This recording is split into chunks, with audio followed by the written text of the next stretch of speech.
क्या आप जानते हैं कुरान ने आयरन को जमीन की चीज नहीं बल्कि नाजिल करदा बताया है 1400 साल पहले। अल्लाह ताला सूरतुल हदीद आयत 25 में फरमाते हैं, और हमने लोहा नाजिल किया जिसमें सख्त ताकत है। आज की मॉडर्न साइंस ये कहती है कि आयरन जमीन पर पैदा नहीं हुआ बल्कि ये खला में सुपरनोवा एक्सप्लोजन्स के जरिए पैदा हुआ और मीटियोराइट्स के जरिए जमीन पर नाजिल हुआ। साइंसदान मानते हैं कि आयरन की ओरिजिन जमीन से बाहर है, यानी कुरान का लफ्ज नाजिल किया बिल्कुल साइंसी हकीकत से मैच करता है। 1400 साल पहले कोई टेलीस्कोप नहीं था, ना कोई इल्म था कॉस्मिक इवेंट्स का, तो फिर ये बात मोहम्मद सल्लल्लाहु अलैहि वसल्लम को कैसे पता चली?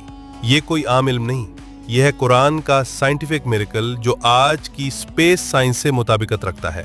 मजीद ऐसे कुरान एंड साइंस हकायक जानने के लिए सब्सक्राइब करना ना भूलें।